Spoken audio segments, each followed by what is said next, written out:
नमस्कार दर्शकों, ज्योतिष तंत्र यूट्यूब चैनल पर आपका हार्दिक स्वागत है। दर्शकों, आज हम बात करने वाले हैं कि यदि पांचवी रात्रि को गर्भधारण होता है तो कैसी संतान होती है। दर्शकों, हम पहले भी बात कर चुके हैं, अगर समरात्रि में या विषम रात्रि में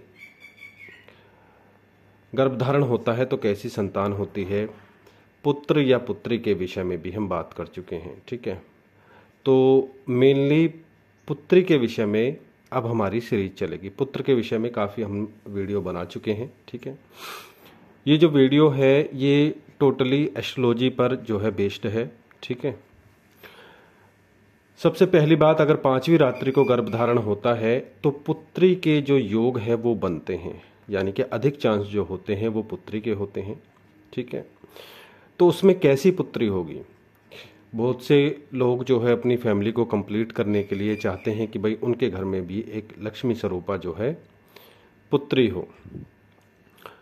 तो दर्शकों, यदि पांचवी रात्रि को किसी स्त्री को गर्भधारण होता है, अगर हम यहाँ से पढ़ें तो मासिक धर्म से गिनकर पांचवी रात्रि को गर्भधारण, ये जो पांचवी रात्रि का मतलब जो है ये वही है कि पीरियड की डेट से गिनकर पांचवी रात्रि, फिफ्थ जो नाइट होगी, उसमें अगर जो गर्भधारण है वो होता है तो जो होने वाली संतान है, एक तो वो पुत्री होती है, दूसरी बात जो वो पुत्री भी जो जन्म लेती है वह भी पुत्रवती होती है। ऐसा जो है ऋषि मुनियों का कहना है। ठीक है, एस्ट्रोलॉजी का ऐसा मानना है। ठीक है, आपने देखा होगा कि कभी कभी कोई स्त्री ऐसी होती हैं कि उन्हें केवल पुत्र ही पुत्र पैदा होते हैं, पुत्र ही पुत्र, पहला दूसरा तीसरा, उन्हें पुत्र ही पैदा होते हैं। मैंने अपनी लाइफ में अभी तक 2 स्त्रियां ऐसी देखी हैं जिनको 8 पुत्र हैं। ठीक है, और हेल्दी हैं, सब ठीक ठाक है, सबकी पूर्ण आयु है, अभी तक सब ठीक चल रहा है। ठीक है, तो वो वही स्त्री होती हैं कि जो पुत्रों को ही जन्म देती हैं। लेकिन उनकी एक खास बात एक और होती है कि वो मेहनती नहीं होती हैं, मेहनती नहीं होती हैं, वो मेहनत करना नहीं जानती हैं। वो सोचती हैं कि भाई बेड पर लेटे लेटे ही हमें सब कुछ मिल जाए, और जो मेरे लड़कों की जो वाइफ आए तो वही मेरी सेवा करें। ठीक है, वो मेहनत करना नहीं जानती है, उसे सब कुछ बना बनाया चाहिए। ठीक है, तो आप कह सकते हैं कि वो आलसी होती हैं।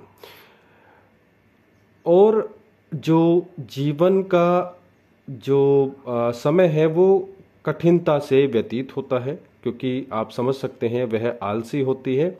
आलसी होने के कारण जो है उनके पास में धन की कमी हो जाती है। धन की कमी के कारण जो है उनकी जो भौतिक ज़रूरतें हैं, जो दैनिक ज़रूरतें हैं, वो पूरी नहीं होती हैं। इसके कारण जो उनका जो जीवन है वो कष्ट में बीतता है। ठीक है, तो यदि पांचवी रात्रि को गर्भधारण होता है तो इस प्रकार की जो है कन्या जन्म लेती हैं। आप इस प्रकार जो है विचार कर सकते हैं। अगर कोई चाह रहा है कि भाई उनकी जो होने वाली संतान है, जो पुत्री है, वो केवल पुत्रों को जन्म दे, तो आप इस प्रकार जो है पांचवी रात्रि को गर्भधारण कर सकते हैं। ठीक है, आप ये नहीं कर सकते कि देखो सारी चीज़ें किसी को नहीं मिलती हैं कि भाई ऐसी पुत्री हो जाए जो धनवान हो, गुणी हो, सर्वगुण संपन्न हो, इंटेलिजेंट हो, ठीक है, धनवान भी हो, समझ रहे हो, सुशील भी हो, मेहनती भी हो। ये सारे गुण एक लड़की में होना संभव नहीं है।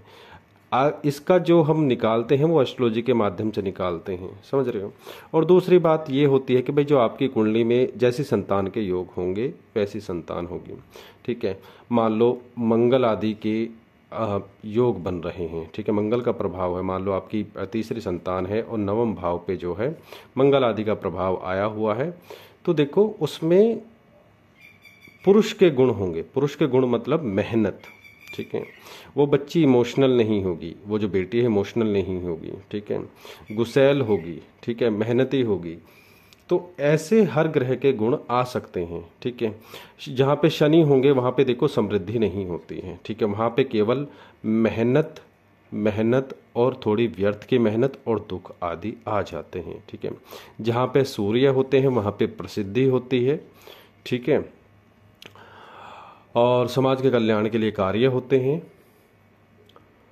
तो इस प्रकार चंद्रमा जो है अगर कहीं पे हो, वहाँ पे अगर आपकी बेटी के योग बने हुए हैं तो बच्ची जो है थोड़ी सॉफ्ट नेचर की और इमोशनल होगी, सुंदर होगी। ठीक है, ये होता है, हर ग्रह का प्रभाव आ जाता है। तो इस प्रकार आप जो है अपनी प्लानिंग कर सकते हैं। तो दर्शकों, आशा करते हैं ये जानकारी आपको पसंद आई होगी।